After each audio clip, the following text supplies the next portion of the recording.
আসসালামু আলাইকুম, আমি Mohammad Musliuddin, Chittagong medical college MBBS 59 batch. তো আজকে আমরা আলহামদুলিল্লাহ আছি যে ইমিউনিটি এপিসোড 8-এ। তো আমরা আলহামদুলিল্লাহ ইনেট ইমিউনিটিটা রিভিউ করেছি। তো এখন হচ্ছে অ্যাডাপটিভ ইমিউনিটিতে। তো আমাদের অ্যাডাপটিভ ইমিউনিটি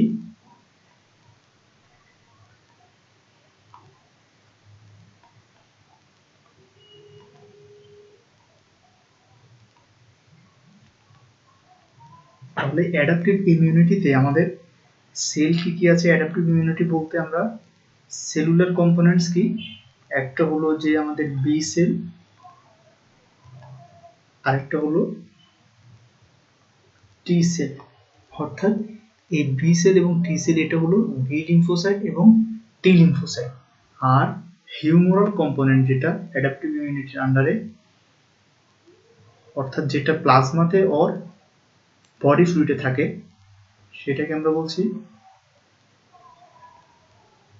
হিউমোরাল কম্পোনেন্ট। এটা হলো অ্যান্টিবডি।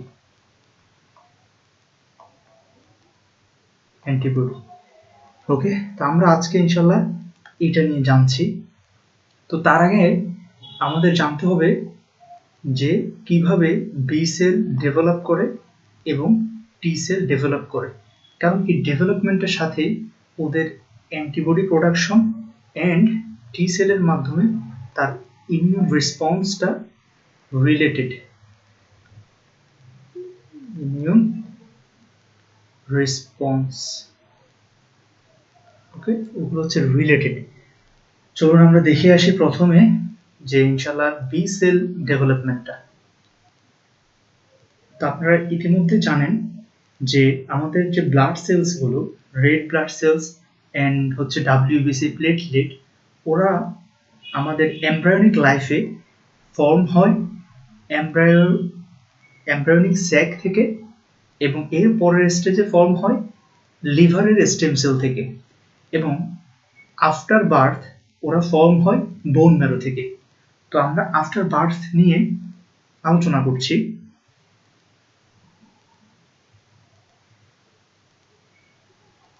তাহলে হচ্ছে দেখেন, বি সেল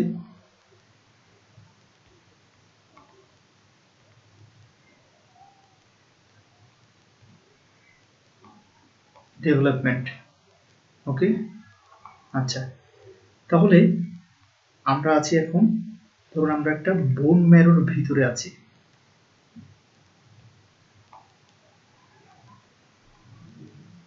ওকে, আচ্ছা, তো বোন ম্যারোর মধ্যে কি থাকে?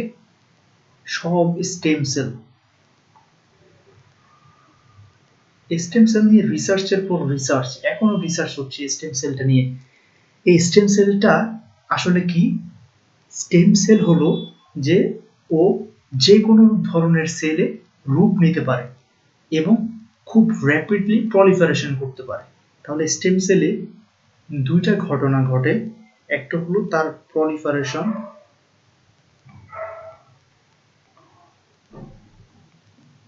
অর্থাৎ তার মাইটোটিক সেল ডিভিশন ক্ষমতা খুব বেশি, এবং আরেকটা হলো ডিফারেন্সিয়েশন।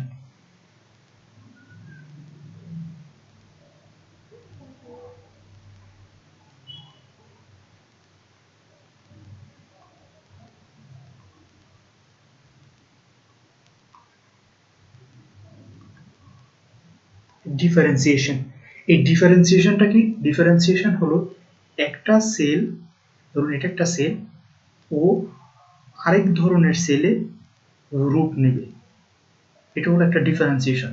যেমন ধরুন এটা হলো, এটা উদাহরণের জন্য, কারণ এটা আমরা অলরেডি আলোচনা করেছি।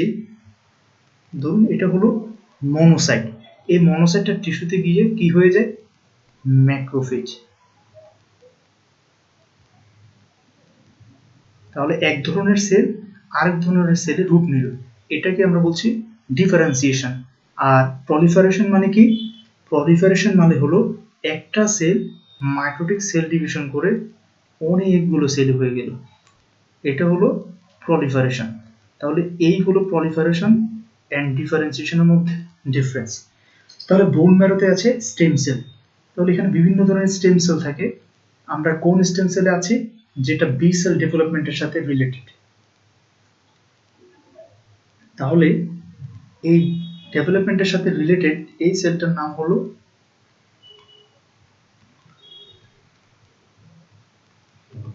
মাল্টিপটেন্ট হেমাটোপয়েটিক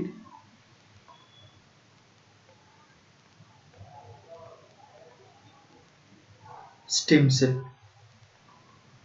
মাল্টিপটেন্ট হেমাটোপয়েটিক স্টেম সেল। তাহলে এই মাল্টিপটেন্ট হেমাটোপয়েটিক স্টেম সেল থেকে তৈরি হবে pre B cell. Pre B cell, এই প্রি বি সেল থেকে তৈরি হবে ম্যাচিউর বি সেল। এই ম্যাচিউর বি সেল থেকে যখন এই ম্যাচিউর বি সেলের মধ্যে বিভিন্ন অ্যান্টিজেন অ্যাটাচড হবে, বিভিন্ন অ্যান্টিজেন,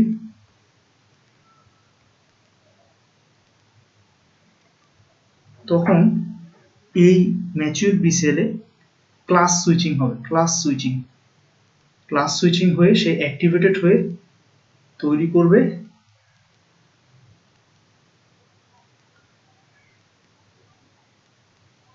প্লাজমা সেল। এই প্লাজমা সেল থেকে তৈরি হবে ইমিউনোগ্লোবিউলিন। এই ইমিউনোগ্লোবিউলিন আছে gamma, alpha, mu, epsilon and delta, এই 5 ধরনের। ঠিক আছে, তাহলে এগুলোকে আমরা বলছি immunoglobulin G, immunoglobulin A, immunoglobulin M, immunoglobulin E, immunoglobulin D. Okay, তাহলে এই হলো ওভারঅল আমাদের কিভাবে বি সেল থেকে আলটিমেট অ্যান্টিবডিটা আসছে।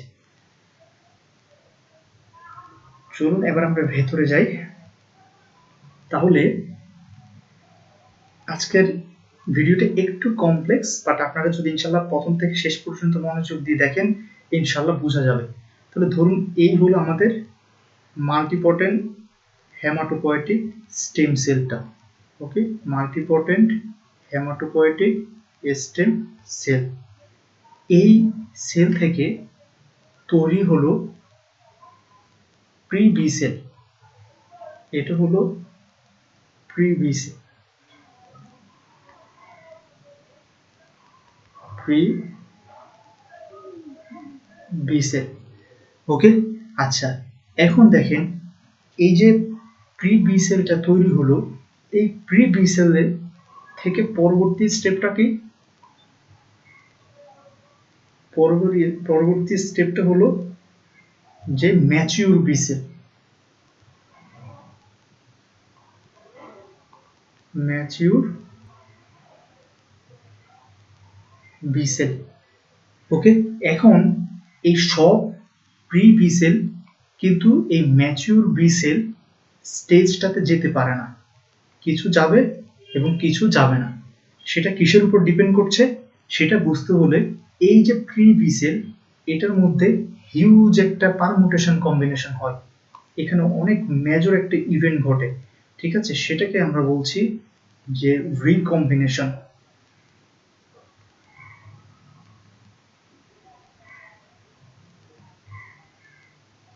রিকম্বিনেশন হচ্ছে। ঠিক আছে, তাহলে এই রিকম্বিনেশন আমরা জানি যে সেলে কোনো কাজই এনজাইম ছাড়া হয় না। তাহলে এই রিকম্বিনেশন কাজটা কে করবে?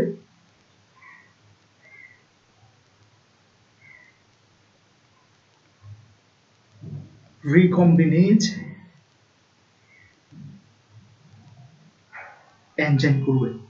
তাহলে যাদের এই রিকম্বিনেজ এনজাইমটা ডেফিশিয়েন্ট হবে জেনেটিকলি, কারণ দেখেন এটা যেহেতু একটা এনজাইম রিকম্বিনেজ, তাহলে অবশ্যই সেও কোনো একটা জিন থেকে তৈরি হয়। যাদের ওই জিনটাতে কোনো মিউটেশন হবে, তার মানে তাদের এই রিকম্বিনেজ এনজাইমটা ডেফিশিয়েন্ট। আর রিকম্বিনেজ এনজাইম ডেফিশিয়েন্ট মানে এই রিকম্বিনেশনটা হবে না। রিকম্বিনেশন যদি না হয় তাহলে ম্যাচিউর বি সেল তৈরি হবে কম।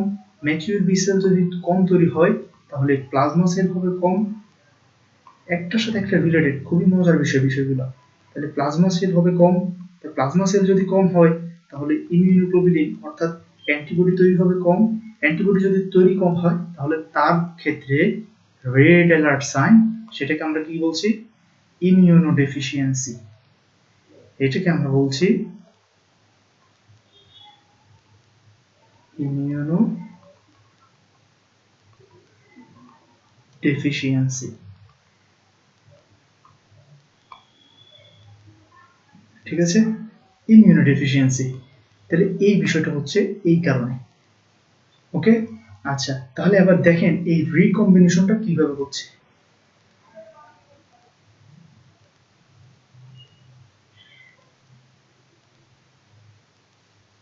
তাহলে আমরা এখন কোথায় আছি? রিকম্বিনেশনটা কোথায় হয় বললাম? যে রিকম্বিনেশনটা হবে বি সেলে, অর্থাৎ প্রি বি সেল। তাহলে প্রি বি সেলের মধ্যে কিভাবে রিকম্বিনেশনটা হচ্ছে সেটা বোঝার আগে আমাদেরকে ঘুরে আসতে হবে অ্যান্টিবডি থেকে। তো ইনশাআল্লাহ এটা নিয়ে এরপরের ভিডিওতে আমরা আলোচনা করছি অ্যান্টিবডি আসলে কি, তার স্ট্রাকচার কি, তার মধ্যে কি কি আছে, কিভাবে লাইট চেইন হয়, কিভাবে হেভি চেইন হয়। তো সাথেই থাকবেন ইনশাআল্লাহ।